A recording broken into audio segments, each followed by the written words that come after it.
ការព្យាបាលនៅមន្ទីរពេទ្យគុណថាបុផាមិនមែនតែធ្វើឡើងក្នុងអំឡុងខែមិថុនានេះទេចឹងរៀងរាល់ខែរៀងរាល់ថ្ងៃមួយថ្ងៃគឺរាប់ពាន់នាក់អញ្ចឹងចូលកាន់តែច្រើនកាន់តែល្អដើម្បីរួមគ្នានាំក្តីសង្ឃឹមនិងភាពញញឹមដល់ទារកនិងកុមារនៅកម្ពុជាគុណថាបុផាកម្ពុជានេះត្រូវបានបង្កើតឡើងក្នុងទម្រង់ជាបរតនបាលកិច្ចនិយាយខ្មែរបងប្អូនខាងក្រៅពិបាកយល់បន្តិចបរតនបាលកិច្ចបើអង់គ្លេសគេឲ្យឈ្មោះ Trust Fund បាទចឹងកាលណាយើងនិយាយ Trust Fund មាន3ភាគីពាក់ព័ន្ធទី1ម្ចាស់លុយទី2អ្នកគ្រប់គ្រងលុយទី3គឺអតគិហកៈអ្នកទទួលផលបាទអញ្ចឹងម្ចាស់លុយណាគេម្ចាស់លុយសំដៅលើសប្បុរសជនដោយសារនៅក្នុងបរតនបាលកិច្ចនេះគេទាមទារឲ្យមានចែកចេញជាសមាជិកម្ចាស់លុយហ្នឹងអញ្ចឹងសមាជិកយើងមានសមាជិកស្ថាបនិកសមាជិកកិត្តិយសនិងសមាជិកគាំទ្រសមាជិកស្ថាបនិកសំដៅទៅលើអ្នកដែលរួមគ្នាជាមួយសម្ដេចតេជោដំបងបរិច្ចាគចាប់ពី$20,000ឡើងទៅដើម្បីបង្កើតមូលនិធិនេះក្នុងនោះមាន133នាក់អញ្ចឹងមានន័យថាគាត់ជាប់ឈ្មោះជាស្ថាបនិកនៃមូលនិធិគុណថាបុផាកម្ពុជាមួយទៀតសមាជិកគាំទ្រដែលយើងលុយតិចមែនក៏ប៉ុន្តែគ្នាច្រើនបាទបង្ហាញពីស្មារតីខ្មែរជួយខ្មែរគឺសមាជិកគាំទ្រនឹងសម្រាប់អ្នកបរិច្ចាគមួយខែ$5,000រៀលឬក៏$60,000រៀលក្នុងមួយឆ្នាំតាមពិតអត់ច្រើនទេក៏ប៉ុន្តែពលរដ្ឋកម្ពុជាយើងទាំងលោកគ្រូអ្នកគ្រូទាំងសាសនានុសិស្សមិនដឹងថាបរិច្ចាគតាមណាពីមុនមកអញ្ចឹងក្រោយពីបង្កើតមូលនិធិហើយគឺក្រុមការងារប្រតិបត្តិរបស់មូលនិធិគុណថាបុផាកម្ពុជាបានធ្វើការជាមួយធនាគារដៃគូក៏ដល់ពេលនេះមាន17ដែលមិនចាំបាច់មកពេទ្យក៏បរិច្ចាគបានដែរតាម QR code បាញ់ផុងតែ make sure ថានៅក្នុងគណនីបងឬបងប្អូនគឺមានលុយទើបអាចបរិច្ចាគបាននៅសមាជិក3ប្រភេទហ្នឹងអញ្ចឹងម្ចាស់លុយដល់អ្នកគ្រប់គ្រងលុយរចនាសម្ព័ន្ធរបស់មូលនិធិគុណថាបុផាកម្ពុជាគឺពោះនៅសម្ដេចតេជោនិងសម្ដេចគតិប្រិទ្ធបណ្ឌិតគាត់ជាប្រធានស្ថាបនិកសម្ដេចហ៊ុនម៉ាណែតនិងលោកជំទាវបណ្ឌិតគាត់ជាប្រធានកិត្តិយសឯកឧត្តមអគ្គបណ្ឌិតសភាចាអ៊ុនប៉ុននីរដ្ឋឧបនាយករដ្ឋមន្ត្រីក្រសួងសេដ្ឋកិច្ចគាត់ជាប្រធានក្រុមប្រឹក្សាបរតនបាលនៃមូលនិធិគុណថាបុផាកម្ពុជាដែលនៅសាលាមានប្រធានក្រុមប្រឹក្សាពិបាលដល់មូលនិធិដូចខ្ញុំនិយាយវិញថា Trust Fund អញ្ចឹងយើងប្រើពាក្យថាប្រធានក្រុមប្រឹក្សាបរតនបាលបាទហើយបន្តមកបើយើងមានថ្នាក់ក្រោមបន្តិចគេឲ្យឈ្មោះថានាយកប្រតិបត្តិនៃមូលនិធិគុណថាបុផាកម្ពុជាហ្នឹងលោកគ្រូបងឯងបានស្គាល់ហើយអ្នកមកបានស្គាល់ហើយគឺឯកឧត្តមបណ្ឌិតចនរិទ្ធគាត់ជានាយកប្រតិបត្តិនៃមូលនិធិគុណថាបុផាកម្ពុជាបន្ថែមលើតួនាទីជាអគ្គលេខាធិការក្រុមប្រឹក្សាជាតិគាំពារសង្គមដែលកំពុងតែដើរតួនាទីយ៉ាងសំខាន់នៅក្នុងការរក្សាលំនឹងជីវភាពពលរដ្ឋនៅទូទាំងប្រទេសជាពិសេសពលរដ្ឋដែលមកពីគ្រួសារដែលមានបានសម្បត្តិធម៌បច្ចុប្បន្ននេះអ្នកដែលទទួលផលពីប្រព័ន្ធគាំពារសង្គមហ្នឹងគឺមានជាង7លាននាក់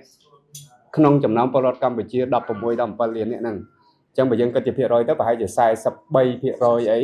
បានទទួលផលពីប្រព័ន្ធគាំពារសង្គមហើយបន្តមកបើយើងនិយាយអ្នកទទួលផលពីមូលនិធិណាគេ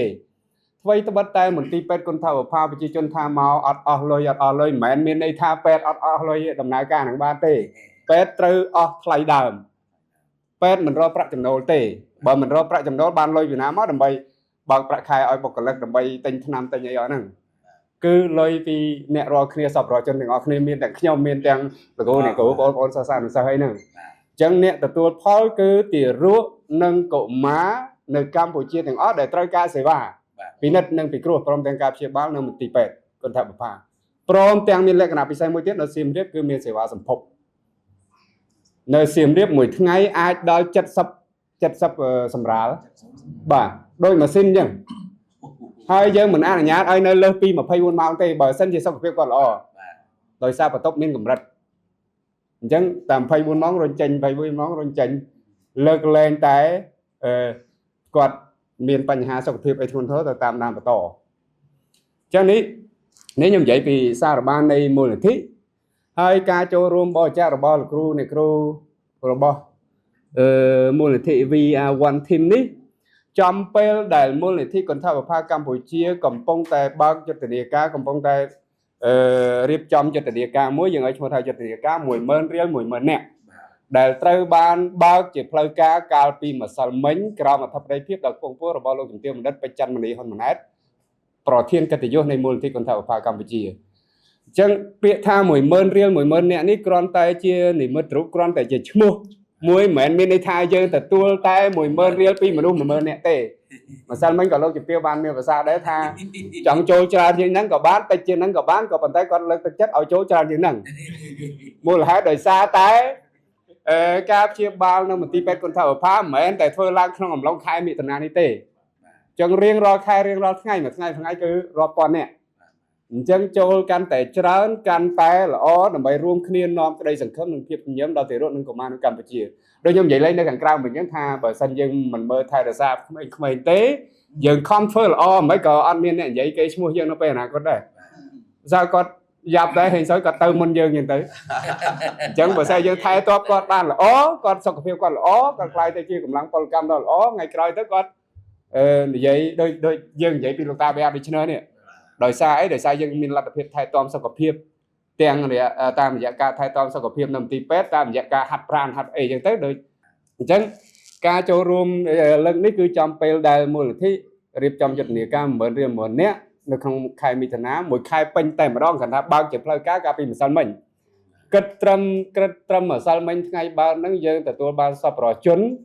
240,000នាក់ជើជួសមកឲ្យគណៈគ្រប់គ្រងរបស់មូលនិធិខ្ញុំសូមថ្លែងអំណរគុណដល់លោកគ្រូអ្នកគ្រូអូនសិស្សនិស្សិតព្រមទាំងបងប្អូនដែលផលិត content ព្រមទាំងអ្នកសារព័ត៌មានជួយផ្សព្វផ្សាយបន្តអំពីមូលនិធិកន្ធបភាកម្ពុជាក៏ដូចជាយុទ្ធនាការ10000រៀល10000នាក់របស់មូលនិធិដែលព្រួយផ្ដើមនឹងដឹកនាំដោយផ្ទាល់ដោយលោកជំទាវបណ្ឌិតបច្ចិន្ទមនីហ៊ុនម៉ាណែតប្រាប់ផងថាមូលនិធិកន្ធបភាកម្ពុជាគឺជាមូលនិធិជាតិផ្លូវការតែមួយគត់ដែលគៀកោថវិកាបរិច្ចាគគត់គង់ផ្នែកហិរញ្ញធុដល់មន្ទីរពេទ្យកន្ធបភាបើឃើញនៅតាមផ្លូវប្រគំតន្ត្រីអីហ្នឹងមិនមែនស្ថិតនៅក្រោមការគ្រប់គ្រងរបស់មូលនិធិទេគ្រាន់តែមនុស្សមួយក្រុមធ្វើអីអញ្ចឹងយើងក៏បានចេញលិខិតទៅគ្រប់អាជ្ញាធរខណ្ឌនៅក្នុងរាជធានីភ្នំពេញដើម្បីឲ្យជួយទប់ស្កាត់បាទខ្ញុំអស់ហើយមានតែប៉ុណ្្នឹងលោកចាំ